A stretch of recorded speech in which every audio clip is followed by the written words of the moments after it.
Hello again.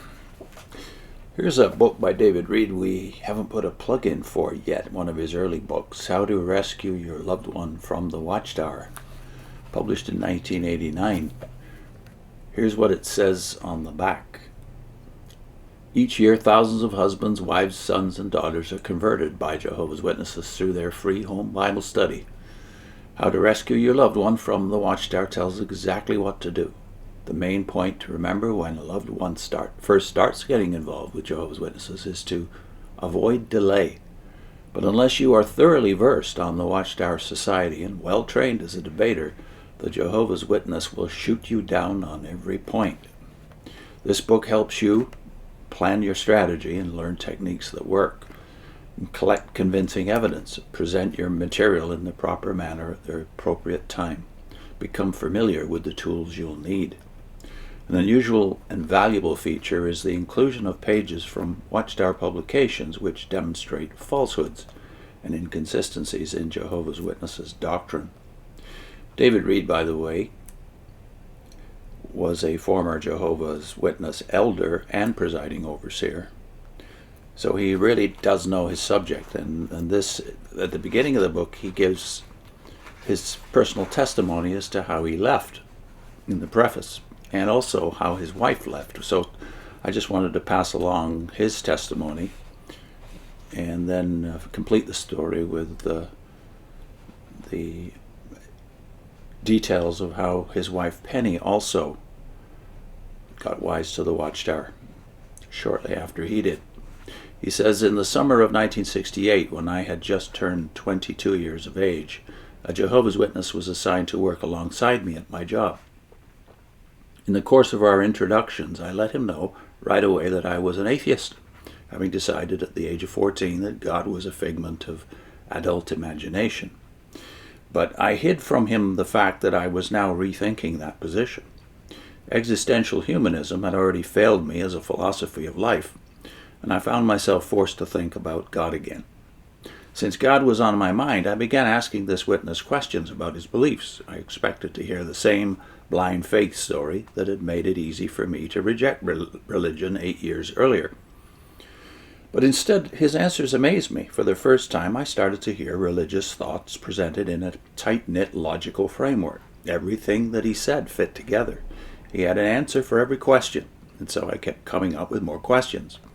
Before long, he was conducting a study with me twice a week in the Watchtower Society's new, that is in 1968, new book, The Truth That Leads to Eternal Life.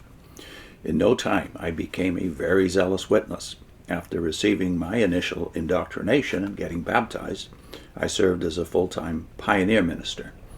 This required that I spend at least 100 hours each month preaching from house to house and conducting home Bible studies.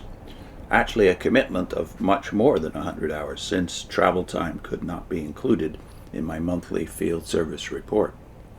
I kept on pioneering until 1971, when I married Penni, who had been raised in the organization and who also pioneered. My zeal for Jehovah God and my proficiency in preaching were rewarded after a few years with an appointment as an elder.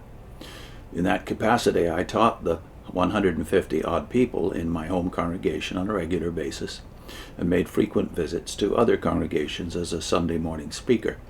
Occasionally, I also received assignments to speak to audiences ranging in the thousands at Jehovah's Witness conventions. Other responsibilities included presiding over the other local elders, handling correspondence between our congregation and the Watchtower Society's Brooklyn headquarters, and serving on judicial committees set up to judge cases of wrongdoing in the congregation. Penni, of course, enjoyed the prestige of being a prominent elder's wife, besides that she was also an excellent teacher in her own right. Although her parents had joined the Witnesses while she was still in grade school, they were weak in the faith to the point of sending her to college. Strong JWs regard higher education as the devil's classroom, as well as a sinful waste of time. Penni majored in sociology and minored in psychology. After earning her degree at the University of Western Michigan, she went into elementary education, but her talent for teaching applied to adults as well, and she was often used at the Kingdom Hall to demonstrate the right way to call at homes with the Watchtower message. Although we were not able to continue pioneering after our marriage, Penny and I remained very zealous for the preaching work. Between the two of us, we conducted home Bible studies with dozens of people and brought more than 20 members into the congregation or into the organization as baptized Jehovah's Witnesses. We also put the kingdom first in our personal lives by keeping our secular employment to a minimum and living in an inexpensive 3-room apartment to be able to devote more time to the door-to-door preaching activity. What interrupted this life, a full dedication to the Watchtower organization, and caused us to enter a path that would lead us out? In one word, it was Jesus. Let me explain. When Penny and I were at a large witness convention, we saw a handful of opposers picketing outside. One of them carried a sign that said, "Read the Bible, not the Watchtower." We had no sympathy for the picketers, but we did feel convicted by this sign because we knew that we had been reading Watchtower publications to the exclusion of reading the Bible. Later, we actually counted up all the material that the organization expected witnesses to read. The books, magazines, lessons, etc. added up to over 3,000 pages each year, compared with less than 200 pages of Bible reading assigned. And most of that was in the Old Testament. The majority of witnesses were so bogged down by the 3,000 pages of the organization's literature that they never got around to reading the Bible. After seeing the picket sign, Penny turned to me and said, "We should be reading the Bible and the Watchtower." I agreed, so we began doing regular personal Bible reading. That's when we began to focus on Jesus. Not that we began to question the Watchtower's teaching that Christ was just Michael the Archangel in human flesh. It didn't even occur to us to question that.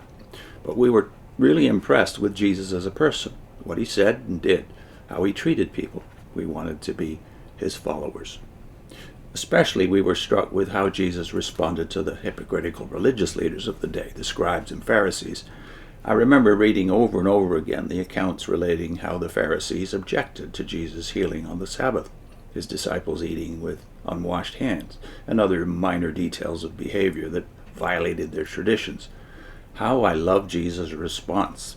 "You hypocrites, Isaiah aptly prophesied about you when he said, 'This people honors me with their lips, yet their heart is far removed from me.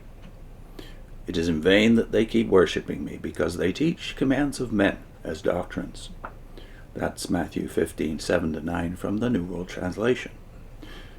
Commands of men as doctrines. That thought stuck in my mind, and I began to realize that in fulfilling my role as a JW elder, I was acting more like a Pharisee than a follower of Jesus. For example, the elders were the enforcers of all sorts of petty rules about dress and grooming.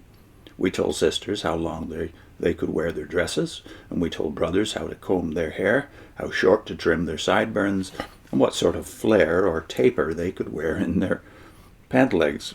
We actually told people that they could not please God unless they conformed. It reminded me of the Pharisees who condemned Jesus' disciples for eating with unwashed hands. When my fellow elders stopped a young man from doing the door-to-door preaching work because he had grown a goatee, my conscience would not allow me to continue giving tacit approval to such commands of men. But rather than get into a battle of words, I decided to imitate Jesus' example of healing on the Sabbath. I chose to break the tradition of the elders by combing my hair over the tops of my ears. Penny became frightened and upset, even if she no longer believed that my relationship with God depended on having an approved theocratic haircut.